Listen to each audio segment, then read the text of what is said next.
Every day, a phone rings, somewhere in this country. It's a call that interrupts afternoon coffee breaks, delays morning meetings. A call that can come just as the children are being tucked into bed. Maybe he's going to be late. Maybe she got a flat tire. A reminder to pick up groceries. Not today.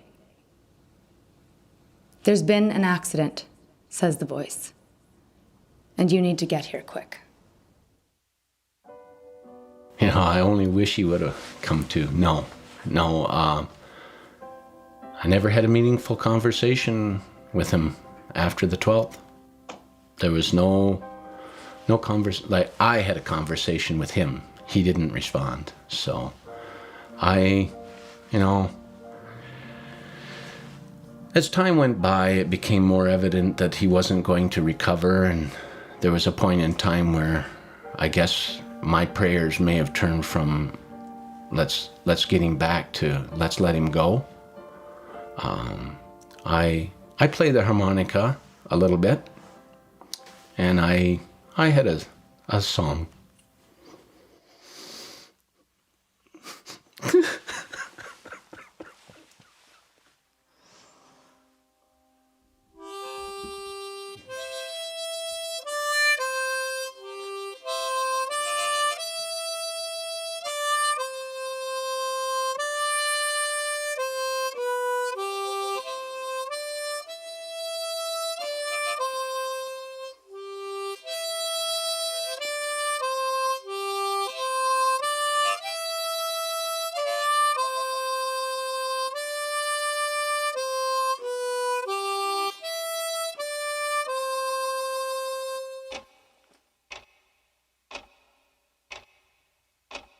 I've tried not to be angry. I don't think it does any good to anybody. I guess I'm more upset that we will never get to see him get married. We will never get to see him have a family of his own. And to see what the future was ahead for him. And Dave and I often talk about, I wonder what he'd be doing right now if he was here. You never quit thinking about it every day. You know, you wake up in the morning, I take my prosthetic off every night. You get up in the morning or in the middle of the night and you get this phantom pain, so you don't even kind of forget that you have a prosthetic. So you get out of bed and you try walking. You don't walk too far on one foot. Not necessarily I won't be able to do, but you'll never be the same. Even though I've recovered quite well, it's still something I got to deal with every day. And yeah, at times it angers me because when you're doing something, it's hard not to think about it because it affects you every minute of the day. I did this to my family and to everyone that cares about me, but I can't take that back. And I'm not going to keep banging that drum and going down that path because I cannot reverse time. I've made that mistake, but I realize that I can learn from that mistake and grow. And in my case, I can grow and try and hopefully share that with other people. I don't know how to explain it, but my whole life's changed. I don't know what career I'm going to go into now. I don't know where I'm going to end up. I'm back here living at my parents' house for the moment. My whole future is uncertain at this moment. And so my whole outlook on life is that cherish what you have for the time being because it could change any second. And that's exactly what happened to me. My life was under control and it was in motion the way I wanted it to be, and now it's completely upside down and not going in any direction. You don't know what it's like till it's happened to you.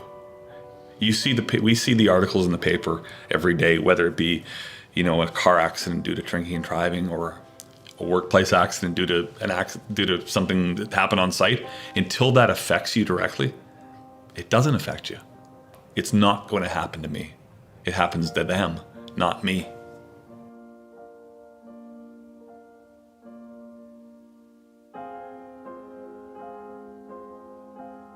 It's just another day. Hundreds of these have come and gone. You're so good at your job, you can do it with your eyes closed. You do it so well that sometimes you let your mind wander, thinking about the big game coming up, or when you're gonna fix the deck. Friday night with the girls. There's a call from above, but you can't hear it. Doesn't matter. Everything's under control. We had 52 sites where we were doing 52 windmills. So we were at one of these sites preparing to install these windmills. We were just getting ready to lower in last section going over top of the mountain. And I walked up to talk to the guy that was my straw, tell him that we needed one more piece of equipment and come help lower in this section because too much weight for the equipment we had on it. And some of the guys are tired. Everybody's tired. It's Monday morning. So me and my partner that I worked with for almost a year, we got to pulling tie bolts out of the forms. What we were doing was we were taking the boom sections of the large crane with a smaller crane and hoisting them onto the trucks. Now, to take them apart, there's pins, like there's 4 pins holding each boom section together. The D9 cat that was coming up the hill, and he couldn't see me because of the way the hill is. You're at I don't know what exact slope we were on, but when you're running a piece of equipment and you're going up that grade of a slope, it takes quite a bit of vision to see 15 feet in front of you or 20 feet in front of you. He ended up pulling all the bolts out of one panel, and I said, you got to put at least one of them back in at head height. I gave him the bolt. He stuck it in. He wasn't too happy about it. I never actually watched him thread it into the hole. As we were disassembling one of these boom sections, I was pulling the 2 out of the 4 pins. So there's 4 pins that hold this boom section in.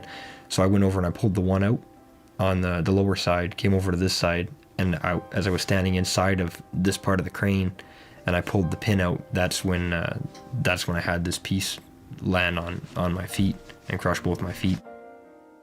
And I just slipped and shot in front of this piece of equipment, and this straw of mine, he finally got the piece of equipment stopped, and I just remember him backing off, and my son was there.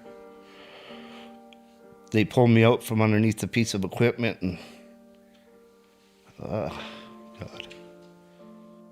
And after I hooked up the second panel, I slid to the third. I tied off. I went to go do up my boot. And as I was doing that, the crane shook the form beside me, and mine wasn't attached to the wall. It had no bolts in it. The bolt had just been placed back in the hole, so it was an illusion that the form was secure, and it come back off the wall and fell backwards onto me. Got about 8, 9, 10 trees in. So far it's going okay. Then we get to the last tree I've ever felled in my life. And my plan was I'd put an undercut, I'd put a back cut, and then he would be set up. I'd go in my safe zone, if you want to call it safe zone. And then I would give him a hand signal to push the tree down. The lift that he was on can become confusing. Once it's rotated 180 degrees, the forward control is reverse and the reverse control is forward. And I believe that he got into a situation that he was more than 180 degrees around, and he was in between some roof trusses in some close tolerances, and I believe that he pushed the lever to go forward and it went backwards and pinned him.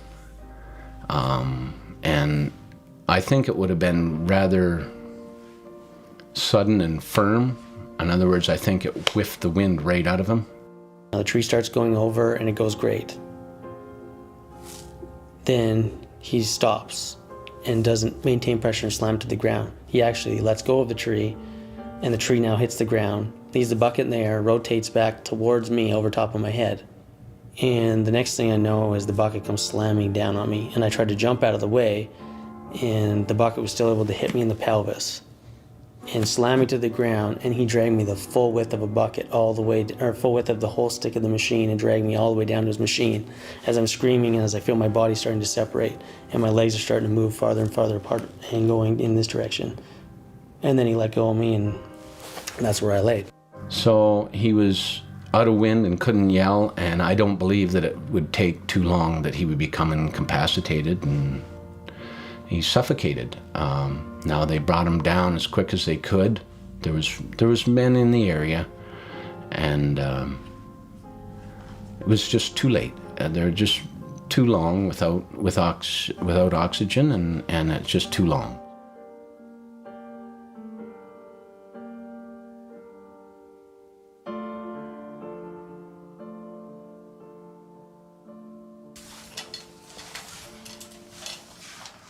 Take a deep breath.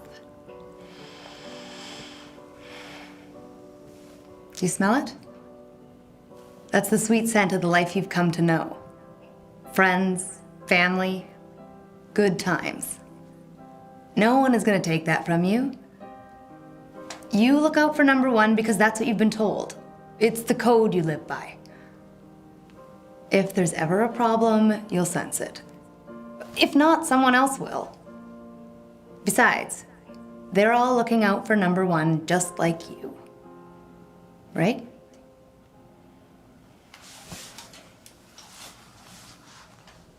It's probably easier for me to remember the good times, I believe. So many of them I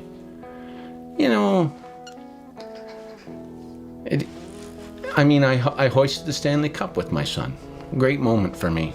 I have a photo of him and myself giving each other a drink out of the Stanley Cup. Not everybody gets to do that. Not that I won a cup or anything, or that he did, but we had that opportunity. Those kind of things are memories that you'll never forget. You have those. Can't take them away. What makes it more depressing or sad is, how people in life take things for granted. The smallest things. We take for granted that we can breathe on our own. Every second we can do that. We take that for granted. We take for granted we can put food and drinks in our mouth. We take for granted that we can actually get out of a bed every day. We take for granted that we can actually stand up and walk. The little things we take for granted. Accidents change your life. They do. And whether you are the person who is permanently injured and disabled, or whether you are a person who was wounded emotionally by a traumatic event, it does change you.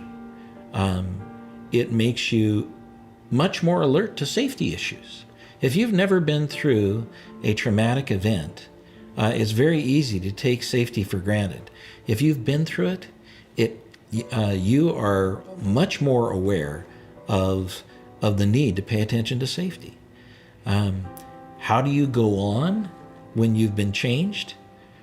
Well, part of it is accepting that life is different, that it's not necessarily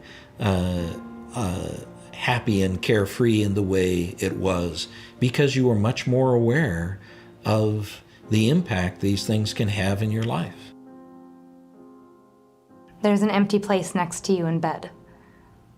One less dinner plate at the kitchen table. You still have the memories, but that's just not enough. Life is for the living, they say. So, you carry on. It was supposed to be an in and out job, but mistakes were made. You still can't believe it, but it happened. You're alive, they say. Carry on. Look at all the faces. They're all still here. Except one. He may not be coming back. She may be gone forever. Can you?